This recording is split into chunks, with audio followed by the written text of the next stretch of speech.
Welcome back to another video. This is the Football Connect. I'm your host, Simon. We are back again with another one. We just witnessed Arsenal beating Newcastle by 3 goals to 2 in a game which was really thrilling, had all the goals, all the excitement, and we got to see a bit more about what exactly these two teams are working on.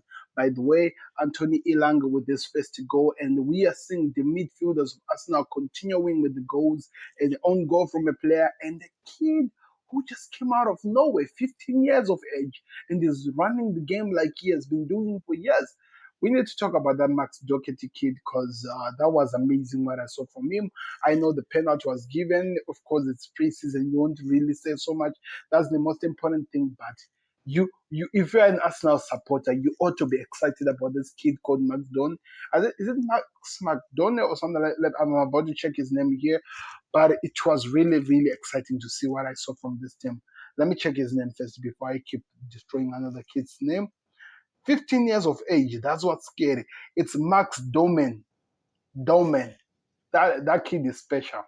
That kid is special. What he's showing from the team, the movement, what we saw from the game, it's out of this world. But we are not going to start with the second half.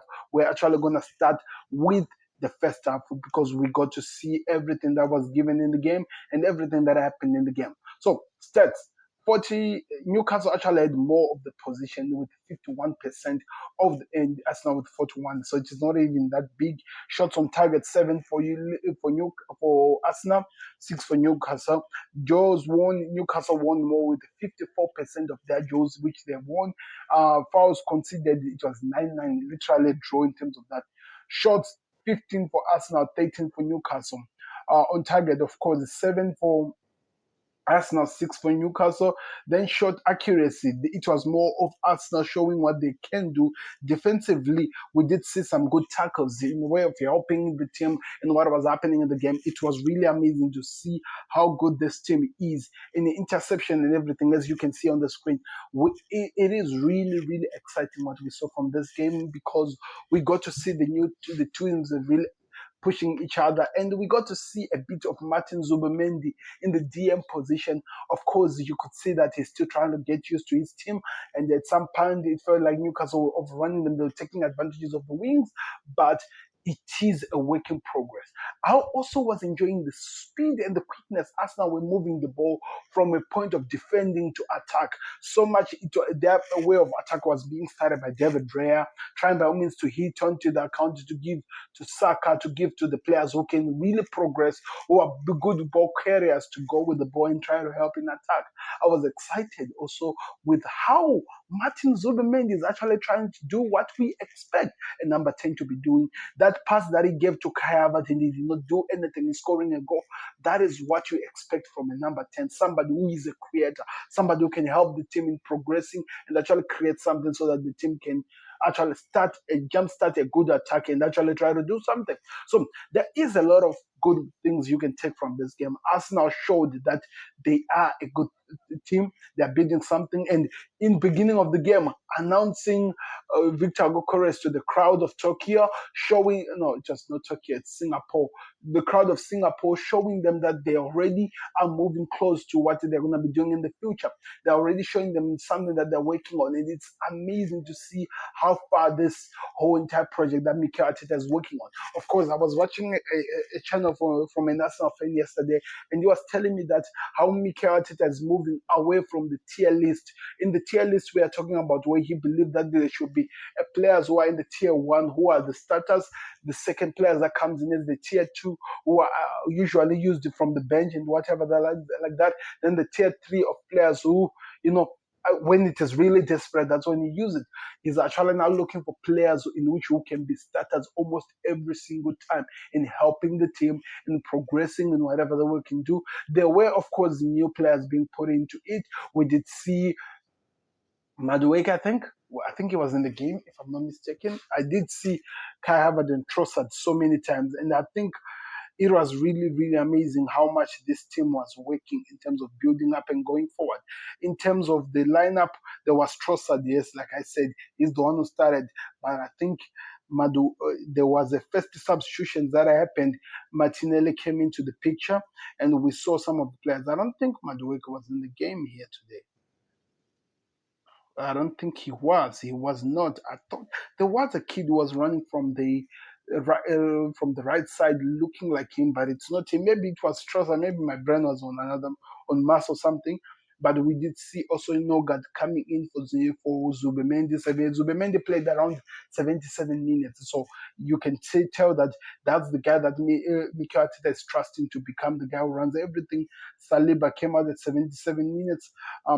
Kepa, of course, at 60, Gabriel Martinelli at 60, McDonald came in to replace Bakayo Saka. Ethan Waneri came in, who was replaced by, I think, was he replaced by Nogard?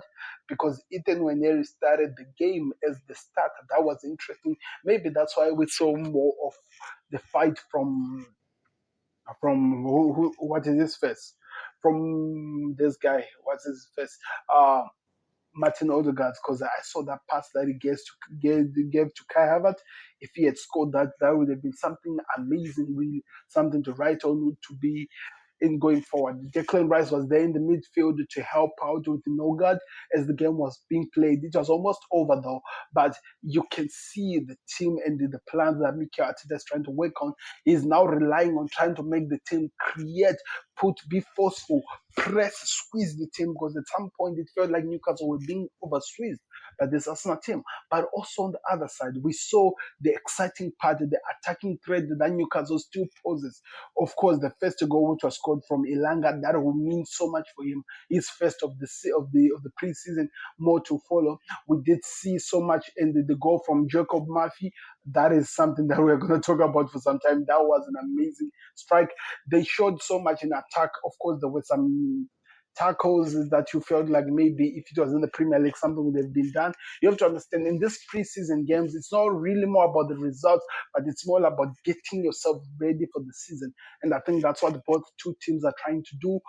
Arsenal really are showing that they're already a step ahead of Newcastle, even though Newcastle did pose some threat, did cause chaos. You can see how far Arsenal have gone, but that's what makes the game so exciting. That's what makes this football thing that we all love the most so exciting, and we can learn so much from how these two teams were attacking, how Mikel Arteta is trying to show us, and what he's preparing for come the new season. Let me know your thoughts in the comment section. What did you think of the game? Who impressed you the most? I was impressed by the Max Dowman kid. I'm telling you, he's gonna be a threat. He's gonna be a threat to be reckoned with. He showed it, and I'm telling you, he will keep showing so much. So if there's anything that I missed out, let me know in the comment section. Maybe I did not cover a certain particular person. You felt like maybe I should have given more analysis, but some of them were just the regulars we expect to see from. I'm actually more interested to want to see how Zubimendi is gonna really develop in that role. Of course, we know he's already a good player, but in this Arsenal now playing with the Declan Rice next to him and stuff like that, it's gonna be exciting to see how that one plays out like. But also on the other side, Victor Gokres. That prospect for me is what makes next season's Premier League season one you never want to miss. So let me hear your thoughts in the comment section. Like that video, subscribe to the Football Connect, and so the Football Connect LFC. Check out the Football Connect on Facebook as well as on YouTube and other platforms, TikTok, everywhere you can find us. We are there. The Football Connect is the name. Thank you very much for watching. I've been your host, Sam, and we'll see you another way out. Peace. Subscribe to the Connect.